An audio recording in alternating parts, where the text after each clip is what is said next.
આ સમાજ આના જે દર્શન કરે, કારણ કે બ્રાહ્મણે આદિકાળથી આશીર્વાદ આપવાનું. જોજો, બ્રાહ્મણના સત્ય અને કર્મકાંડમાં આપણે એમ કહીએ છીએ કે સૂરજની સાક્ષી અને બ્રાહ્મણના વચને હું કર્મકાંડથી જોડાઉં છું. લગ્નથી આપણે 18 વર્ણને જોડીએ છીએ.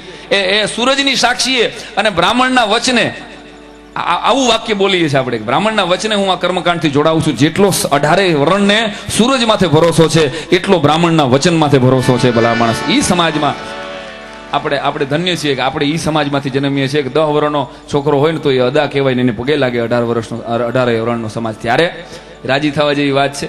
પણ બાકી તો મેં કીધું ને, લોકો એટલા ટેન્શનમાં જીવે છે કે દાંત કાઢી નથી શકતા. એક ભાઈને ઘરનાને સાફ કર્યો તો એ દાંત કાઢતો હતો. મેં કીધું, કાં પેલા દાંત કાઢસ?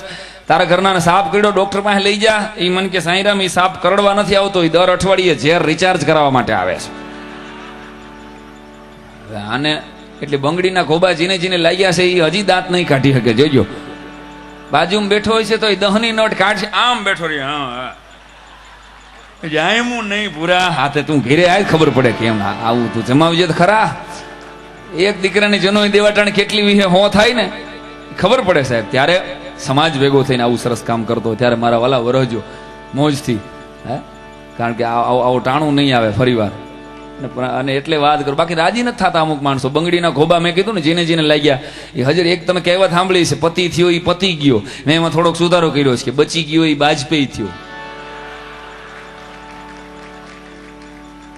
આપણે કોઈ પક્ષની વાત કરવી નથી, પણ આપણે એક વાત યાદ આવી એટલે કહી દઉં. મારા એક મિત્રએ મને કીધેલું, મને કે સાંઈરામ, નરેન્દ્રભાઈ તમને ઓળખે? મેં કીધું ઓળખે ને, સારી રીતે. કલાકારોને પ્રેમ કરનારો માણસ અને મર્દ માણસ. તો મને કે આપણે કામ કરો ને, આપણે દીકરીને લગ્ન છે ગાંધીનગરમાં. સાહેબ આવે ખરા? આપણે વિનંતી કરી બેટી બચાવો માટે. તો સાહેબ બહુ આખું ઝુંબેશ ઉપાડે. મેં જઈને સાહેબને વિનંતી કરી, સાહેબ આ ભાઈને કાંઈ કામ નથી, કોઈ વિમોચન નથી, કોઈ સમારંભ નથી, એમને દીકરીને લગ્ન ગાંધીનગરમાં છે ને તમે આવશો? મહિના દિવસ પહેલા મળવા ગયા. સાહેબને વળી સમય હતો, સાહેબે હા પાડી. કાંઈ વાંધો નહીં ભાઈ, હું આવીશ. સાહેબે સમયે હા પાડી, આ રાજી થઈ ગયો જણ અમારો ગવરે ભાઈ. મારા દીકરીના લગ્નમાં નરેન્દ્ર મોદી જમવા આવવાના છે. ગામમાં જાહેરાત કરી દીધી.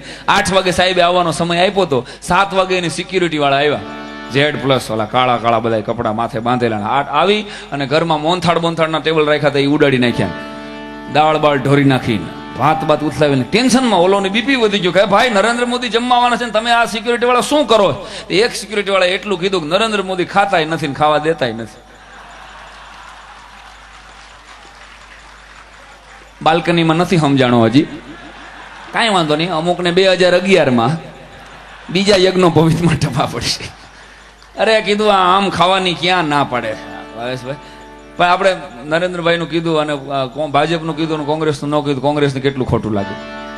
અને આપણે તો ભામણ, આપણે બધાને કહીએ કે મનમોહન સિંહને કોકે કીધું, ભામણ જ કહી શકે, બીજા કોઈની તેવડબારી વાત છે. અને આ નરેન્દ્રભાઈને સંભળાવ્યું છે આમ, કારણ કે આ લોહીમાં જ તાકાત છે સાહેબ, કે છાતી ઠોકીને. અને એટલે નથી ગમતા આપણે ઘણી વાર, ઘણાને નથી ગમતા. અને આપણું અંદર જે કરંટ છે ને, હા, એ કરંટ જ કદાચ આપણને સંગઠનમાં ભેગા કરવામાં નડે છે. ભલા માણસ, એ આપણે માનવું પડે. કારણ કે આપણને સંગઠનની હજી એટલી ખબર જ નથી. 1000 હું સમાજના નામ નથી લેતો, પણ બીજા ઘણા બધા સમાજો ભેગા થાય એટલે આજ આટલી સંખ્યામાં બ્રાહ્મણો જોઈને એમને મને આમ થાય, કાંઈ બોલવું નથી. એમને મોજ જ છૂટ્યા કરે. મોજ.